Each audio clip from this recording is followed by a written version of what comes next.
All right, let's look at some of my many mistakes, since one of the most important things when presenting a paradigm or a body of knowledge is to provide the way out. Meaning, heaven, for example, the concept of heaven has been considered by some to be a spiritual trap, because whenever you think you've arrived, you've just gone blind. Everything evolves, and so you need to be able to flow consciousness into a domain, learn from it, grow from it, and then set yourself free from the very thing that you grew from. If heaven truly was endless harp playing by an old geezer in the clouds, we'd probably all rather be on the planet with all of its mediocrities and stupidities. It's just so boring. And so everything has a flaw, and that flaw is the way out. It's the ultimate liberation. The process of learning and growing is to come in. Like the greatest gift that we have as human beings is death. We come in here into this delusion of different games and paradigms, etc., and construct this whole reality in a tiny part of the probability field, and bungle around in there, and etc., with its gifts and challenges. And then thank heavens, there is always a doorway. There's always an exit strategy. And thank heavens we're not, stuck in this domain forever. So, a couple of things. I talk a lot about intelligence, the efficiency with which time, money, and energy is spent to create well-being. And the paradox and flaw in that is I've spent more time and more money and more kind of strain on my health exploring and kind of grappling with these insights and putting them up in camera and developing them, etc., than I have any other project in my life. So you have a correlation of a huge investment of energy with a massive amount of misery.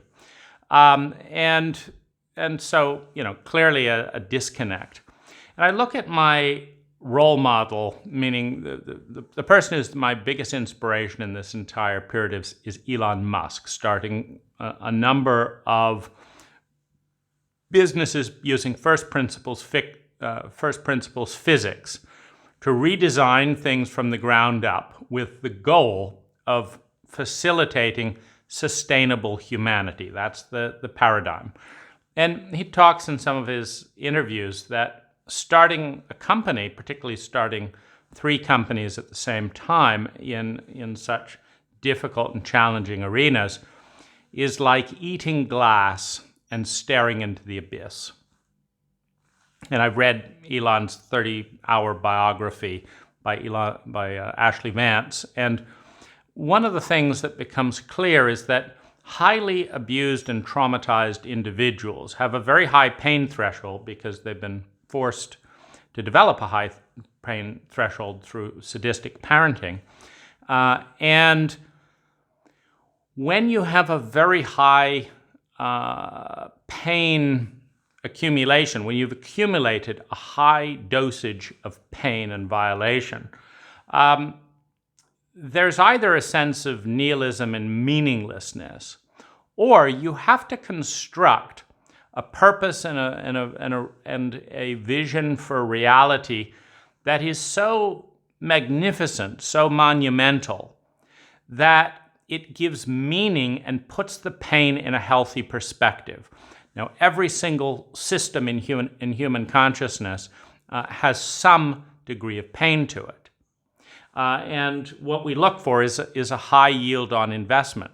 So if there's a tremendous amount of pain, voluntary or involuntary, in the space, it either creates a sense of complete failure, or it becomes intelligent, understanding that there is some pain in any system in relationship to the fruits, to all the learning. See, the more you leverage learning, the more you deliver well-being. And all pain has a message to teach how not to do pain. And so in the legends and fairy tales that were the psychic dreams for a culture to intuitively guide them through the domain of life, there's usually a confrontation with the witch. There's a confrontation with the giant. There's a descent into the underworld to find the key, to find the golden ball, to kiss the frog prince. Meaning the ascent in all of the traditional cults of the journey within the psyche. You can think of the hero's journey as the classic and most popular rendition or paradigm for that right now. In the hero's journey, you go out into the unknown and you face death. And it is not clear if you will survive. But the fruits of making friends with the unknown and having new allies, new technology, are always on the other side of the encounter with the unknown. The greater the voyage, think of the discovery of the United States. It faced the fear of falling off the edge of the world, the flat world of the time, looking through a telescope, something the early Catholic priests refused to do. Look through my telescope, said Galileo. No, we're not going to look. Because it would be blasphemy to violate the status quo. So every journey into the unknown involves a facing of death, involves confronting trauma. And many end that way, in the stories. The first knight rides out into the forest and is killed by the dragon. The second knight rides out in the forest and is killed by the dragon. The third knight rides out to the forest and is killed by the dragon. And then someone who goes about it, often it's Ivan the Fool. In the Russian fairy tales, it's a simpleton. In some of the Western fairy tales, it's a child. And in some of the Norwegian fairy tales, who tames the trolls, who tames the witches. It is the face of innocence, because the mythological narratives which reference the journey of the psyche in all their different faces, is revealing that the cultured brain, that the cultured consciousness, the older brothers, the stepsisters, the adaptive personalities, can never achieve the gold because they've lost their magic. So it is the innocent one whose polarity is the wise one. The innocent one and the wise one are both fools, and one leads to the other. So it is the little child that pulls the splinter out of the wolf's paw that's trying to eat it, that then gains the wolf's protection as she moves through the forest and some of the Norwegian troll stories, etc. The innocent one, who can step off a cliff in the arcana, the tarot arcana of the Fool, to step off the cliff and not fall because they didn't know that was supposed to happen. So you have an innocent persona, the younger one, the authentic self. The authentic self is innocent because it is connected to the whole. And the innocence within the psyche is the stem cell. Innocence can become cynicism, can become joy, can become maturity, can become passion, can become innocence, much like a stem cell, can become anything based on the environment. It's like a liquid. It's a liquid. And so innocence takes the shape that fits the structure and the environment. It is a liquid. You pour water into a square-shaped glass, you get square water. You pour it into a round. So innocence is that unconditional acceptance of everything. You want me to be bad, and you have an idea in your cult called bad? Okay, I'll be bad. Here I am. You want me to be cool in a cult that deifies coolness, the sociopathic end of the spectrum? Fine, I'll be that. I will lose myself, of course. I will no longer feel connected to the all that is, because the shape you're asking me to take is a dissociative, traumatic shape. So I will lose myself. But the innocent one has a trust in the machinery of the delusion, of the illusion, that says no energy is created or destroyed. It only changes with time. And everything is part of a game that is guaranteed to win. There's no way not to. You've got pain as your teacher. You've got fear as your reminder of pain. And you've got the basic compass orientation towards joy, competency, love, fun, and all of the other attributes. It's more fun to have fun than not to have fun. It's more fun to be loving than not to be loving. There's a lighthouse, and there's a witch and a whip that says, get away from this pain. This doesn't feel good. And between that lighthouse and the taskmaster of the pain from our stupidity, sleep, ignorance, and dogma, we are inevitably propelled in a circuitous roundabout, admittedly highly inefficient journey, but we are propelled towards mastery, towards well-being. There's no way not to win with these rules. It's just a matter of when and how much suffering we will endure along the way. You destroy this planet, there's another one. You mess up this life, there's another one. We all want to feel good and not to feel bad. You fuck up this relationship, you can start over with the next one. It's an endless loop. There's no way not to win. What's really in question in terms of the egoic consciousness is how circuitous and efficient is the journey. And that's, highly influenced by cults, our culture. But it's also on a journey of winning. Our cult is discovering the problem. We created slavery. Well, now we're finally dealing with bits of that. But we've been dealing with it the whole time. So it's not as fun as not creating slavery and creating friends. And we could be dealing with that, in this period.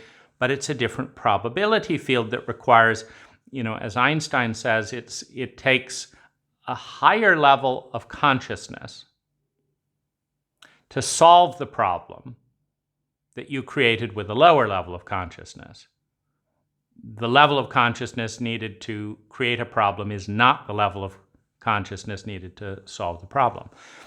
And so in that context, I see Elon pushing through using first principle thinking, etc. And I guess, saying, if I'm going to be tormented and tortured in school and at home and have this amount of pain and horror, let me make something with that high pain tolerance. And I see myself saying, okay, if I'm going to be stuck in PTSD and unable to move and unable to think and just caged in here, let me take the species to whatever extent over the next 20 years along with the journey. Let me show and include us, because we are willfully ignorant about the true cost of trauma and abuse in our culture. We're ignorant at high, we're ignorant at home, we're ignorant in the government, we're ignorant. Well, how do you maintain ignorance? It's by people agreeing not to make data, and other people saying they're not going to watch it anyway, whether it is or isn't. Now you have ignorance, but at least you can do your part to create the data. So, I mean, that definitely weighs on me. Like, I was just listening to a nice book by Gerald Durrell, Birds, Beast, and Relatives, and getting ready to light up a cigar and drink my soda water on a lovely Thai night at 2 a.m. I get the idea of this video. Is it as fun? It also depends. You know, it's fabulous to develop. No one learns more than the creator of an idea, of a video, etc. Requires challenges, and I notice that parts of me grow stronger in the process. So it's not just wearing me down and causing pain, etc.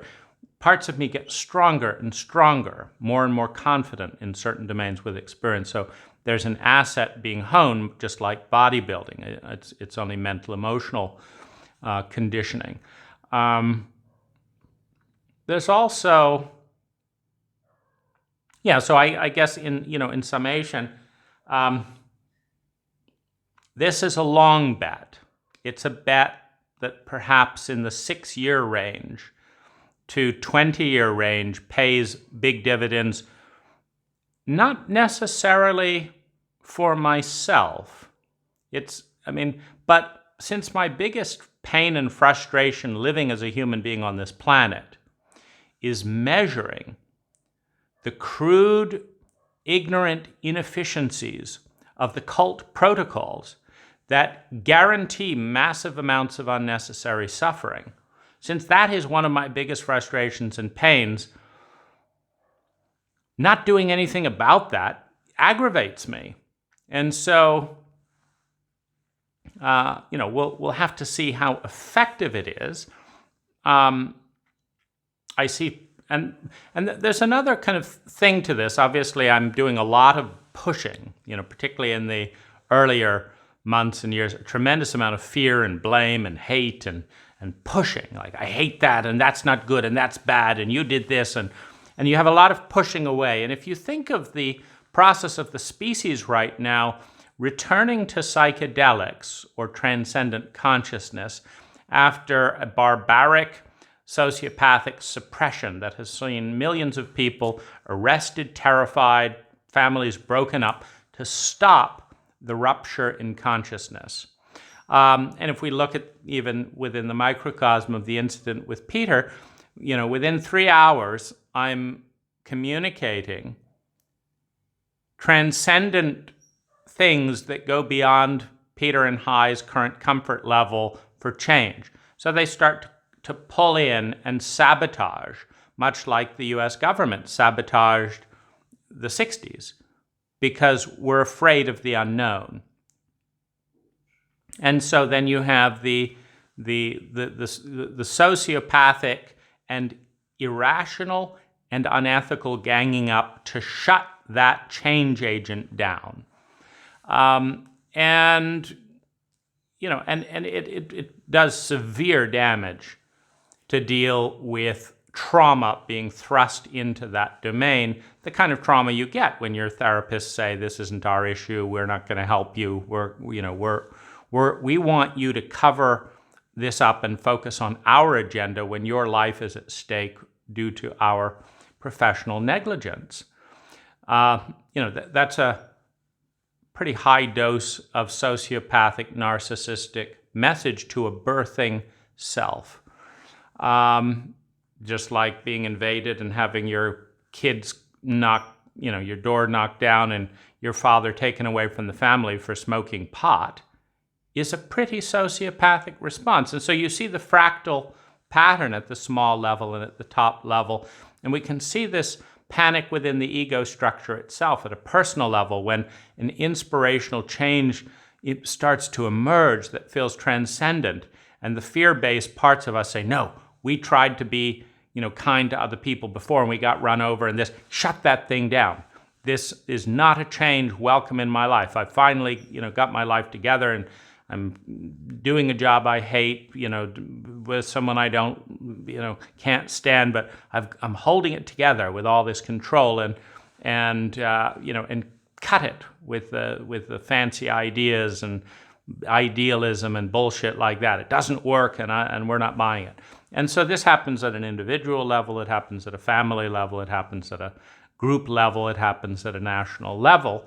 And in the process, the most sacred and beautiful parts of the psyche are dishonored, violated, misunderstood, feared, and shoved into the ground with tremendous costs in mental emotional disease, depression, exhaustion, terror, uncertainty, and insanity. Because how do you stay sane when you're murdering or participating in an abuse contract that allows key parts of your authentic self to be murdered to protect the power structure that's uncomfortable and uneasy with change rippling through the system?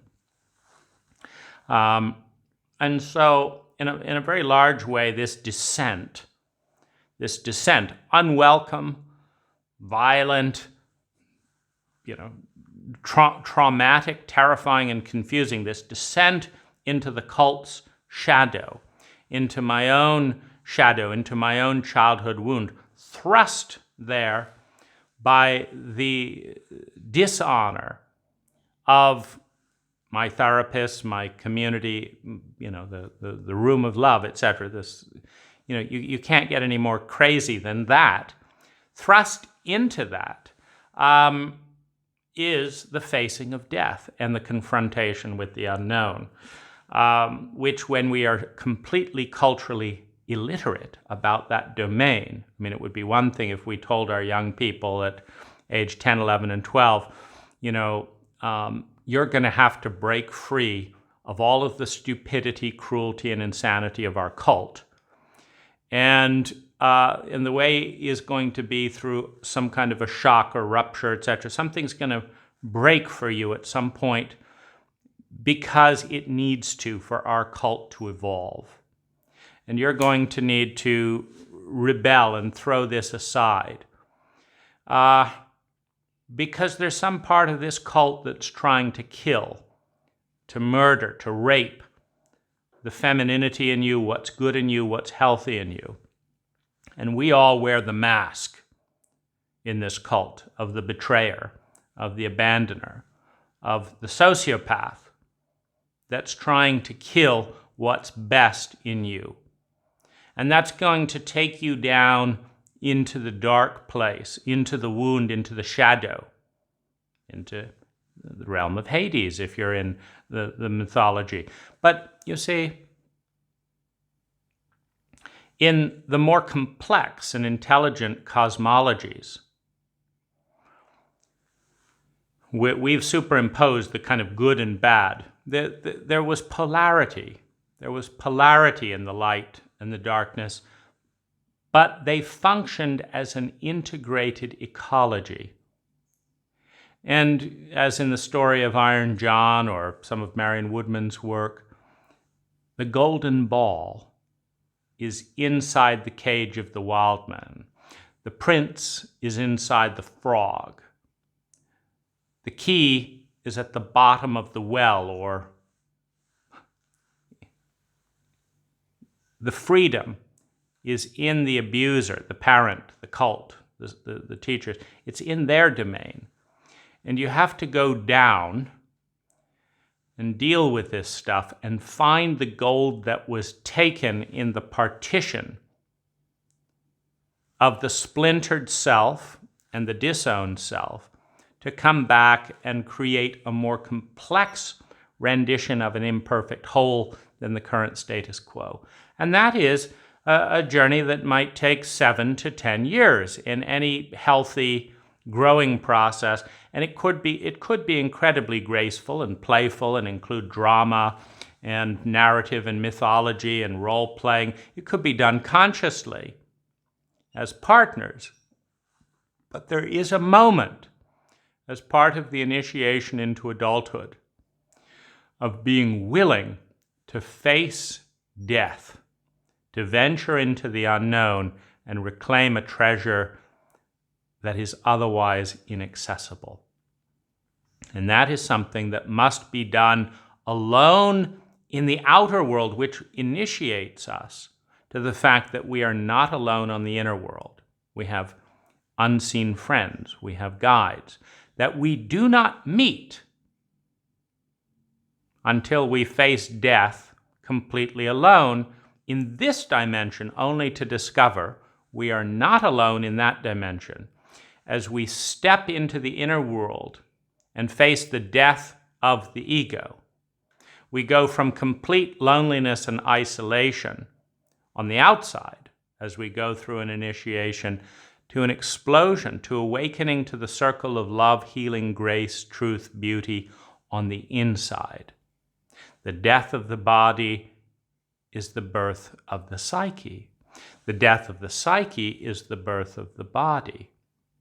So in this sense, part of our cult misinformation and cruelty is the bungling of the map. And so I'm playing around with how much dark and deep material do I need to go in, meaning I'm no longer thrust there by an overdose of psychedelics followed by the collapse of my social network in an abuse cult in more pain than I could possibly deal with. That was the crude initiation into the underworld. Now, I've already watched for 4 years a 6,000% explosion in creativity, a successful marriage, a nonprofit, increased help for other people in trauma. A variety of fruits emerge out of that journey to the point where I could ignore these dreams and things that continue to rumble up from the deeps. But I believe that the deeper you build the foundation into the ground, the higher you can climb. As every engineer building a skyscraper will observe. You want to build a tall building? Go down. And if you watch them building tall buildings in different places, like the first 6 months, it's all down. The next 6 months, it's all down. You don't see anything. But once that foundation is then you have an exponential explosion as you break ground and go up, into the stratosphere. And so there is a connection of that in the psyche. But this is also a different map. You don't do this journey to feel positive. You don't face death and become an adult with a positive mental attitude. You can have a positive mental attitude that it's very healthy to go through a full revolution in the psyche and meet the demons, the witches, the various secret keepers within along the journey. But it's not a walk in the park. Many of the people who begin do not return. Some go insane, some get caught in the elder brothers always get caught in addiction, for example. 3 brothers set out for the quest. The elder brothers are lured into the brothel, or lured into the inn, and their money is stolen, etc., and they're kept there. And it's the fool who is not interested in the outer trappings of addiction, etc., that wanders right through and finds the golden apple, the princess, the light at the end of the tunnel. And sometimes when he takes pity on the elder brothers, he lets them out and they kill him or lock him up or throw him back down into the pit, because the elder brothers, while they never have the competency to find the magic within the psyche, because they are the personification of the adaptive personality, They were the one that mom and dad and everyone else said, we want you to be like this, not who you are. Well, those renditions, those adaptive personas that we live in a shame-based abuse cult cannot find the golden apple. But they are not above the sociopathic betrayal within the psyche and without of taking the fruits and and stealing that to go out and claim credit. It doesn't usually in the narratives end that well for the elder brothers, which is a good lesson to cultivate the innocence of ourselves. So, mistakes, getting caught along the way. I've been caught in addiction. I've been caught, blame is an addiction. Shame is an addiction. Adrenaline is an addiction. Sugar is an addiction. I've been caught in addiction. I've been caught. Arrogance is an addiction. There's a tremendous amount of pitfalls, and yet as one part of the psyche falls into the traps on the road, the psyche is endless. It is eternal. A new persona is born or comes back. It's usually the innocent one that is the last one to set out against the permission of the cult. The king, the figurehead in the cult, does not believe that Ivan the Fool could do something that his two older brothers with all the fine horses and all the gallantry and all the big muscles couldn't do. But so he gives Ivan a little old pony with a broken leg, some crusty old bread, and sends him off with no confidence in the outcome. Because the cult never believes the authentic self. The cult always underestimates the self. And you can see Andrew Yang is one of the most authentic selves in the democratic debate at present. It's a lot of adaptive personality, but amongst what's there, you have a lot of innocence. Just referencing data is very innocent. The data says this. I just want to learn and help people. That's the Ivan the Fool persona. And he is, of course, being tripped up and blocked, in varieties of different ways, because the elder brothers, the Bidens and stuff, they don't want anything to do with it, and they don't want this kind of naive, etc., to have any chance. They want to trip it up, just like Hillary tripped up Bernie Sanders. Bernie's has a little bit more of the fool, a little bit more of the innocent child, wants to help people, as he's been attempting to do for much of his life. So anyway, without getting too much into the politics of things, mistakes are inevitable in a culturally illiterate cult. I mean, we are in a cult where everyone agrees not to study mythology and these inner journeys. So we're culturally illiterate and mythologically illiterate in those domains. And so anytime you don't see something clearly and you move around, you're going to bang into stuff and it's not going to be pretty. But that's also why I've made the journey. You can follow along and learn from my mistakes. And that is the direction of intelligence. That honors transcendent consciousness. To say that we do not know in this cult how to honor greatness. I've also watched that in Elon Musk. He starts a factory. He breaks ground in a factory, the Gigafactory in Shanghai. He breaks ground in a factory and builds one of the largest factories on the planet and is producing one of the best cars ever built in 11 months. From flat bog of wet, field to producing cars. He gets the only permit to, and while he's, you can't even get a permit in California to build a home in less than 11 months. But he's producing, a multi. So and then he gets the only automaker's right to be a fully self-owned company. Tesla owns the whole thing rather than Ford and the other. And he gets a Chinese tax credit, and he gets exemption from all the Trump China bullshit. Elon Musk does all of that, and he's celebrating at his factory. And the stupidity of this is the attacking of that, innocence. His dance moves are what's number one, on the news. And this is just absolutely stunning. We have the adaptive personality, the adaptive personas in the psyche are brimming with hostility, envy, and rage at the authentic self, in part because they're not authentic self. And the adaptive personality is always in a lot of pain because it gave up a part of itself in order to survive, the rigors of the cult.